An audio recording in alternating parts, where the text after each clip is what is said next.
Master minds commerce చదవాలనుకునే 10th inter విద్యార్థుల తొలి ఎంపిక.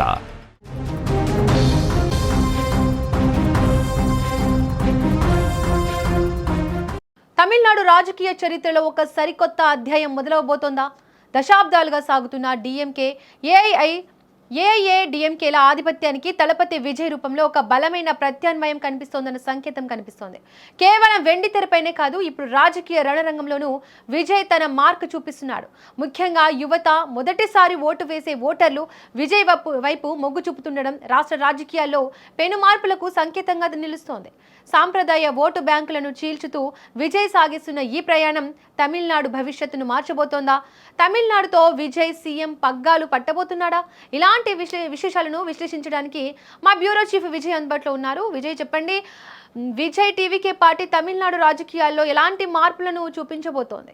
తమిళనాడులో రీసెంట్గా జరిగినటువంటి ఎన్నికలు, దానికి సంబంధించినటువంటి ఫలితాల కోసం అందరూ కూడా యావత్ తమిళనాడుతో పాటుగా దేశమంతా కూడా ఎదురు చూస్తుంది. ఎందుకంటే హీరో విజయ్ పెట్టినటువంటి పార్టీ వల్ల ఎవరికి ప్రయోజనం ఉంటుంది, ఎవరికి ప్లస్ అండ్ మైనస్ అవుతుంది అనేటువంటి లెక్కల్ని ఇప్పటి వరకు కూడా వేస్తూ వచ్చారు. అయితే అనూహ్యంగా తమిళనాడులో జరిగినటువంటి ఎన్నికల్లో ఓటింగ్ పర్సంటేజ్ చాలా ఎక్కువగా పెరిగింది. గత ఎన్నికల్లో 78% పోలింగ్ నమోదైతే ఈసారి దాదాపుగా 82కు పైగా పోలింగ్ శాతం నమోదైందని చెప్పాలి. అంటే ఈ పెరిగిన పోలింగ్ పర్సంటేజ్ అంతా కూడా విజయ్ కొత్త పార్టీ పెట్టిన దానివల్లే, విజయ్ ఎన్నికల బరిలో నిల్చడం వల్లే కొత్త ఓటుగా నమోదు చేసుకున్నటువంటి వారందరూ కూడా కొత్తగా వచ్చి ఇప్పుడు ఓటు వేశారు. ముఖ్యంగా యువత కావచ్చు, చదువుకున్న వారు కావచ్చు, అలాగే ఇతర రాష్ట్రాల్లో సెటిల్ అయినటువంటి వారందరూ కూడా విజయ్ మీద ఉన్నటువంటి అభిమానంతోనే ఓట్లు వేయడం వల్లే ఈ స్థాయిలో పోలింగ్ నమోదైంది అనేది కూడా తమిళనాడుకు సంబంధించినటువంటి పొలిటికల్ సర్కిల్స్ చెప్తున్నటువంటి మాట.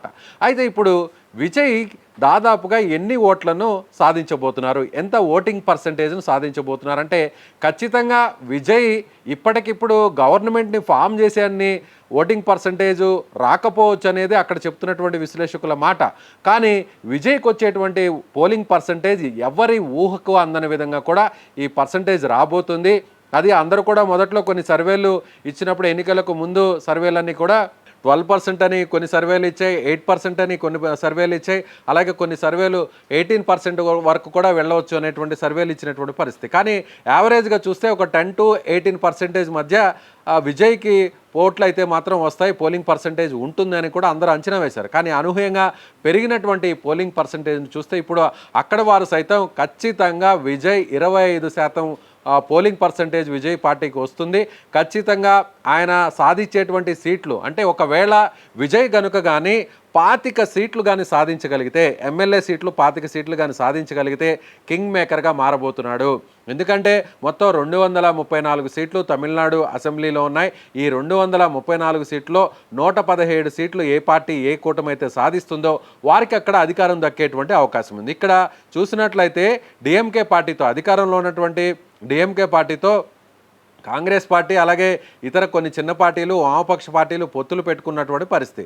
అలాగే ప్రతిపక్షంలో ఉన్నటువంటి అన్నా డిఎంకే పార్టీతో బీజేపీ, అధికారంలో ఉన్నటువంటి బీజేపీ, అలాగే పిఎంకే పార్టీ, దినకరన్ పార్టీతో పాటుగా మరికొన్ని చిన్న పార్టీలు పొత్తులు పెట్టుకున్నటువంటి పరిస్థితి. 2 కూటముల మధ్య ఎన్నికలు జరిగితే ఇప్పుడు విజయ్ ఈ కూటములకు వ్యతిరేకంగా ఎన్ని సీట్లు సాధిస్తాడనేది కూడా, దాన్ని పట్టి ఇప్పుడు తమిళనాడు సీఎం కుర్చీ ఎవరికి దక్కుతుంది అనేది కూడా ఇప్పుడు వచ్చేటువంటి అవకాశం ఉంది. సో దీన్ని ఒకసారి మనం పరిశీలన చేస్తే విజయ్ అటు డిఎంకే పార్టీకి సంబంధించినటువంటి ఓట్లు కూడా చీల్చినటువంటి పరిస్థితి. విజయ్ అలాగే ఎస్సీ ఎస్టీ సమీకరణాల నేపథ్యంలో అటు వెనుకబడినటువంటి తరగతులకు సంబంధించినటువంటి అసంఘటిత ఓట్లన్నీ కూడా, ఆ కులాలకు సంబంధించినటువంటి ఓట్లన్నీ కూడా విజయ్కి వచ్చి ఉంటాయి.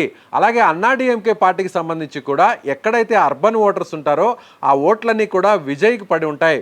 ముఖ్యంగా విజయ్ పోటీ చేసినటువంటి 2 స్థానాలు కూడా పెరంబూర్ స్థానం, అంటే చెన్నై మహానగరంలో ఉన్నటువంటి పెరంబూర్ స్థానంతో పాటుగా తిరుచిరాపల్లి, అంటే తిరుచికి సంబంధించినటువంటి ఈస్ట్ సీట్ నుంచి విజయ్ కంటెస్ట్ చేయడం జరిగింది. ముఖ్యంగా అటు అర్బన్ ఓటర్స్ని ప్రధానంగా విజయ్ టార్గెట్ చేశారు.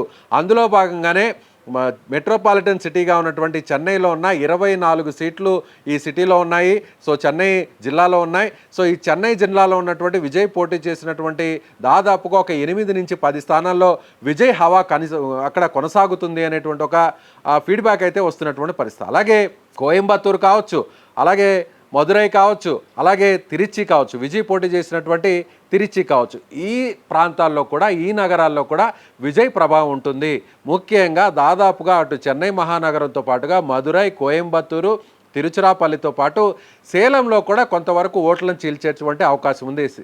విజయ్, ఇటు టీవీకే పార్టీ లక్ష్యాలేంటి, ప్రజలకు ఏ విధమైన అజెండాతో ముందుకెళ్తుంది ఈ టీవీకే పార్టీ? ఇప్పుడు ముందు మనం మాట్లాడుకుంటే సో ఈ స్థానాలకు సంబంధించి కూడా విజయ్ ఒకవేళ ఈ అర్బన్ ఓటర్స్ అన్నిటిని కూడా చీల్చితే, సో చెన్నై మహానగరంలో ఒక 10 పైగా సీట్లు సాధించి, అలాగే తిరుచిరాపల్లిలో కనీసం ఒక మూడు సీట్లు కానీ సాధించగలిగితే, అలాగే మదురై, కోయంబత్తూరు లాంటి జిల్లాల్లో కనీసం అక్కడ ఒక 5 నుంచి 7 స్థానాలు కానీ సాధించగలిగితే, సేలం ఇతర మిగిలినటువంటి రూరల్ బెల్ట్లో ఒకవేళ విజయ్ మొత్తం కలుపుకొని ఒక 5 నుంచి 7 సీట్లు కానీ సాధించగలిగితే విజయ్ ఖచ్చితంగా కింగ్ మేకర్ అవుతాడు. ఎందుకు చెప్పాలంటే ఖచ్చితంగా 117 మార్కుకి కానీ ఒకవేళ డిఎంకే రాకుండా ఆగిపోయినా, లేదంటే అన్నా డిఎంకే కూటమిగా ఉన్నటువంటి ఆ కూటమి 117 వరకు రాలేని పరిస్థితులు వచ్చినా కూడా విజయ్ ఎవరికి సపోర్ట్ చేస్తారో వాళ్లే అధికారంలోకి వచ్చే అవకాశం ఉంది. విజయ్ ఎవరిని సపోర్ట్ చేస్తారో వాళ్లే సీఎం అయ్యేటువంటి అవకాశం ఉంది.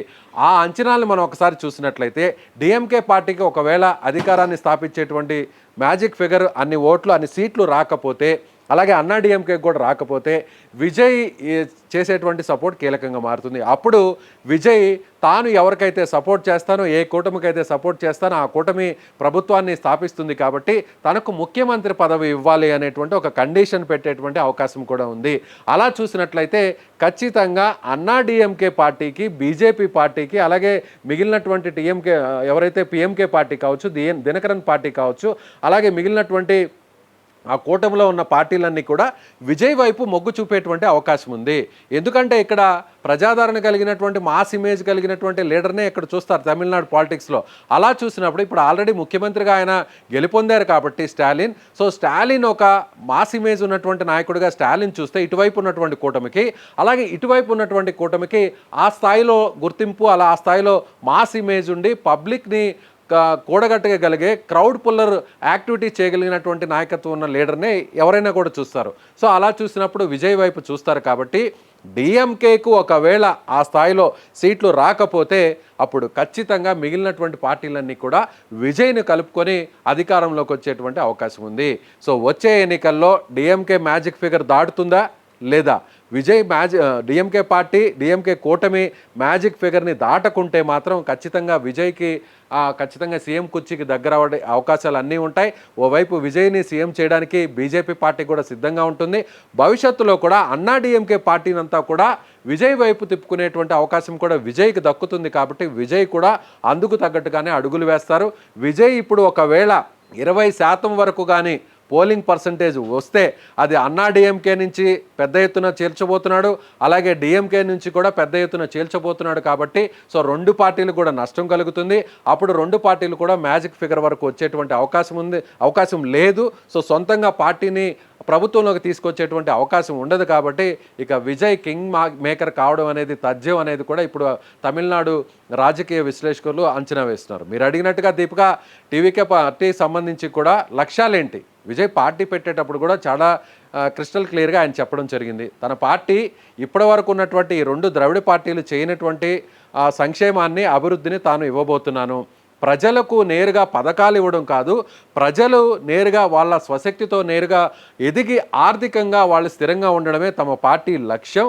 ముఖ్యంగా అణగారినటువంటి వర్గాలు ఎవరైతే ఉన్నారో, ఎస్సీ ఎస్టీతో పాటుగా బలహీన వర్గాలకు సంబంధించినటువంటి వారందరికీ కూడా అధికారాన్ని అందలమెక్కించడమే తన పార్టీ లక్ష్యం అని కూడా చెప్పడం జరిగింది.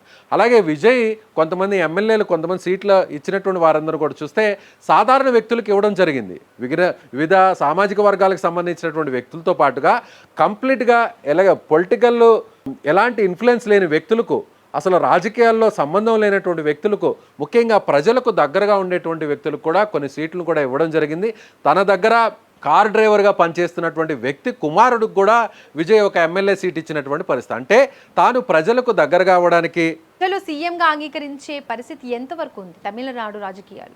సీఎంని అంగీకరించడం అంటే ఇప్పటికిప్పుడు ప్రజలు ఇచ్చినటువంటి తీర్పు ఆ రిజల్ట్స్ వచ్చిన తర్వాతనే మనం ఈ అంచనా కూడా వేయాల్సి ఉంటుంది. కానీ ప్రస్తుతం ఉన్నటువంటి పరిస్థితులు చూస్తే డిఎంకే, అన్నా డిఎంకే మధ్యలో విజయ్ చీల్చిపోయేటువంటి ఓట్లు, విజయ్కి వచ్చేటువంటి ఓట్లు, విజయ్ సాధించే సీట్ల మీదే తమిళనాడు భవితవ్యం అంతా కూడా ఆధారపడి ఉంటుంది. ముఖ్యంగా విజయ్ని ఎంతవరకు సీఎంగా ఆదరిస్తారు అంటే ఖచ్చితంగా సీఎం సీట్లోకి ఎవరైతే వస్తారో సీఎం సీట్లోకి కూర్చున్న తర్వాత వాళ్ళు ఇచ్చేటువంటి పాలననే నెక్స్ట్ ఎన్నికలకు ఒక రెఫరెండంగా తీసుకునేటువంటి అవకాశం ఉంది. విజయ్ నేను ఇప్పటికిప్పుడు ముఖ్యమంత్రి అవ్వాలి, నన్ను ముఖ్యమంత్రి చేయండి అని కూడా ఎక్కడ విజయ్ నేరుగా చెప్పడం జరగలేదు. విజయ్ తాను ఒక సుదీర్ఘమైనటువంటి రాజకీయ పోరాటాన్ని చేస్తున్నాను, మీరు నాకు అధికారం ఇస్తే మీకు నేను సేవ చేయడానికి సిద్ధంగా ఉన్నాను, ఒకవేళ ఇప్పుడు మీరు అధికారాన్ని నాకు ఇవ్వకపోయినా కూడా మళ్ళీ కూడా పోరాటం చేస్తాను, మీకు మీ మన్ననలు పొందేంత వరకు కూడా తన పోరాటం ఉంటుందని విజయ్ చెప్పాడు. కాబట్టి విజయ్ ఒక కింగ్ మేకర్గా మారడం ఖాయం. ఒకవేళ స్టాలిన్కి ప్రత్యామ్నాయంగా ఒక మాస్ లీడర్గా విజయ్ ఎదగబోతున్నాడు. అందుకు తగ్గట్టుగానే ఇప్పుడు తమిళనాడు రాజకీయాలన్నీ కూడా మారబోతున్నాయి. దీపిక, ఇక విజయ్ ఎంట్రీతో తమిళ రాజకీయాల్లో కొత్త సమీకరణాలు కనిపిస్తున్నాయి. ఈ మార్పులు నిజంగా ఎన్నికల ఫలితాల్లో ప్రతిఫలిస్తాయా లేదా అనేది వేచి చూడాల్సిందే.